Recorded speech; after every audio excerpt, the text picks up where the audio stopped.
Every Tuesday morning felt the same, another disaster waiting in my driveway. My trash can was destroyed again, scattered across the pavement like it had been hit by a truck. But it wasn't wind, and it wasn't animals, it was Bethany Thornfield, our HOA president, driving her white Lexus straight into my trash bin like she was erasing it on purpose. I stood there frozen, staring at the mess, broken plastic, garbage everywhere, and a smell that hit like punishment. It was the third week in a row, and every time she smiled as if nothing had happened. Neighbors pretended not to see it, but everyone knew exactly who was behind it. That's when I realized this wasn't random, it was targeted, deliberate, and personal. And if she thought I would just clean it up again and stay quiet, she had no idea who she was dealing with. Because the next time she came for my trash can, everything was about to change. She had no idea what I installed next, and it would change everything.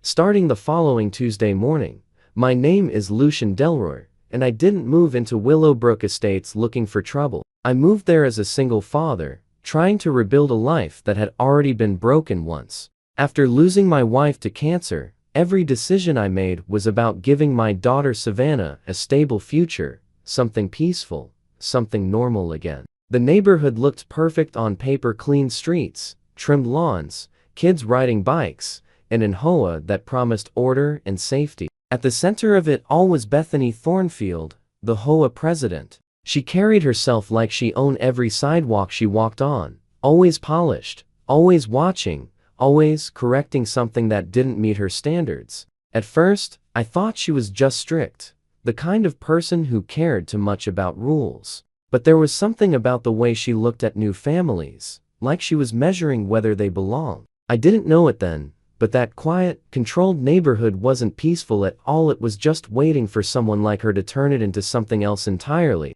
But I never expected she would start with something as small as a trash can. And that small detail would slowly turn into a war I never saw coming, especially in a place where rules mattered more than people ever did here anymore. At first, I thought it was random. The first time it happened, I just assumed I had placed the trash can wrong, or maybe the wind had knocked it over during the night. I cleaned it up, annoyed, but not suspicious. The second week, it happened again. Same exact damage, same mess scattered across the driveway, but this time something felt off. The can wasn't just knocked over, it looked like it had been hit with force. Still, I had to tell myself it was nothing serious, just bad luck repeating itself. But by the third week, there was no denying the pattern anymore. Every Tuesday morning, without fail, my trash can was destroyed in the same way, almost like someone had planned it down to the timing. That's when Mrs. Cecilia from next door quietly called me over.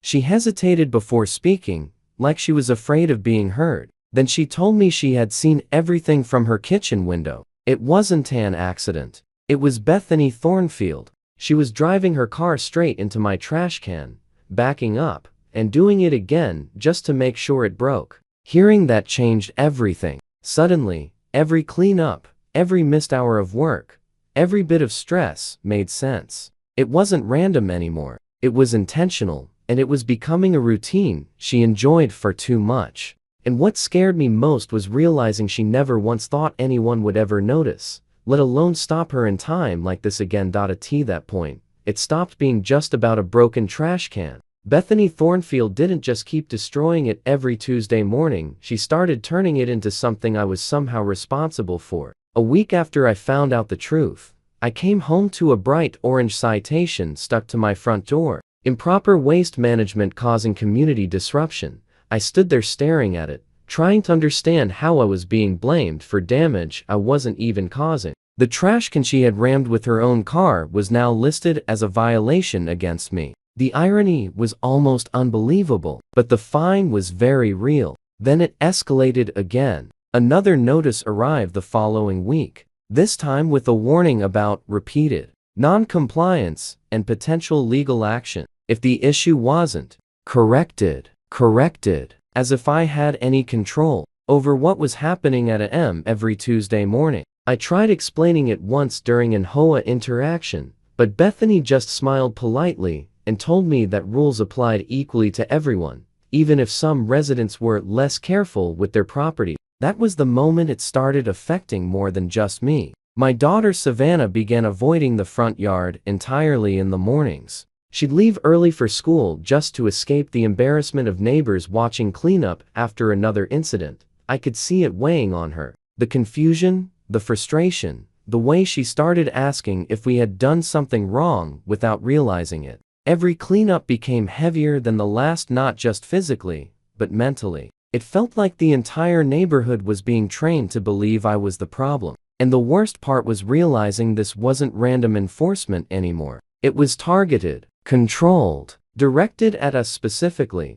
And once I understood that, something inside me shifted completely, because now, it wasn't just inconvenience, it was war disguised as rules. That night, I couldn't sleep. Every time I closed my eyes, I kept replaying the same thought: this wasn't random, and it wasn't just personal anger. It was structured, intentional, like a system being used against me. So I did something I had never bothered to do before. I read the HOA rules from start to finish. At first, it all looked harmless enough. Clean lawns, proper waste placement, and neighborhood standards. But the deeper I went, the more I started noticing something strange. The rules were vague in ways that allowed interpretation, and interpretation meant control. So I started comparing notes. I checked my own violations, then quietly looked at other houses on the street. That's when the pattern became impossible to ignore. The same violations existed everywhere: bins too close, slight curb deviations, and minor infractions that technically applied to almost every home. But only a few people were actually being cited. Always the same names, always the same targets, and mine kept showing up at the top of the list. That's when it hit me: this wasn't about rules at all. It was about selection. I started documenting everything: dates, times, photos of every incident, every citation, every inconsistency I could find. And the more I collected, the clearer the picture became. Bethany wasn't enforcing the rules. She was using them, targeting specific people while ignoring identical behavior from others. And the strangest part, once you saw the pattern, you couldn't unsee it. It wasn't chaos, it was precision disguised as authority. For the first time, I stopped reacting emotionally and started thinking differently. Not as a victim, but as someone analyzing a system that clearly had a weak point. And once I understood that weakness, I knew this wasn't something you fix by arguing or complying. This was something you solved. I didn't go into it thinking about revenge. That's not how my mind works. I've always been the kind of person who fixes problems, not feeds them. So I started treating it like an engineering failure rather than a personal conflict. Every system has a weak point. You just have to find where the pressure is being applied and redirect it somewhere it can't cause damage anymore. The next morning, I moved to Morrison Supply without telling anyone. The store smelled like dust, steel, and something permanent. I wasn't there to buy anything dramatic or obvious. I needed something that looked completely normal from the outside, but behaved differently under pressure. Something that could take repeated impact without breaking, without moving, without giving anyone the satisfaction of destruction. The clerk asked me what I was working on. I just said, ongoing property issue, which wasn't a lie, just not the full truth. I picked up materials slowly, carefully, thinking through weight, resistance, and structure, the same way I used to think about electrical load systems on job sites. Every piece had a purpose. Every choice had to fit together cleanly. On the drive home, I kept replaying the pattern in my head. Every Tuesday, a T the same time, same direction, same behavior. Predictable systems can be countered. That's something most people don't realize. They think chaos is unpredictable, but it's not. Even repeated destruction follows rules. Back home, I didn't start building right away. I studied the space first. The exact spot she always targeted. The angle of approach. The speed. The impact point. Everything had a measurable pattern, and patterns can be redirected. What I was building wasn't designed to escalate anything. It was designed to end repetition, to remove the possibility of damage continuing in the same way again. And as I worked through the details in my head, one thing became clear: next Tuesday wasn't going to feel like the others. Because this time, something would be waiting that she had never accounted for. Next Tuesday, everything would change. Tuesday morning arrived the same way it always did, quiet, still, almost peaceful. But this time, I wasn't waiting inside, wondering what damage I'd find. I was already there, standing behind the curtain, watching the street like I had been all week. The air felt heavier than usual, like something was about to break the pattern completely. Then I heard it. The familiar engine. Bethany Thornfield's white Lexus turned the corner exactly on schedule, rolling down the street with the same slow confidence as every Tuesday before. 15 miles per hour. Controlled. Predictable. Like she was following a script she had never once questioned. From my position, I watched her approach the trash can like it was just another routine task. No hesitation. No awareness. Just the same intention she had carried for weeks: hit, reverse, repeat, destroy. But this time, something was different. She didn't know it yet, but the target wasn't the same anymore. The moment her car aligned with the curb, everything seemed to slow down. The distance closed. Tire rotation slowed. The front bumper moved forward with the same confidence as before, aimed directly at the bin. Impact came like a thunderclap, but it wasn't the sound anyone expected. There was no scattered plastic, no flying garbage, no satisfying crash of something weak breaking apart. Instead, the sound that followed was deep, heavy, and violent metal meeting something that refused to move. The Lexus jolted instantly, the front end crumpling on contact as if it had hit a wall that didn't exist the day before. The hood buckled upward. The bumper folded inward. Glass fractured across the windshield in sharp, frozen lines. And the trash can? It didn't move. Not even an inch. Because it wasn't just a trash can anymore. It was reinforced, anchored, and built to absorb exactly what she had been doing all along. For the first time in weeks, Bethany Thornfield's routine had finally broken. The silence after the impact didn't last long.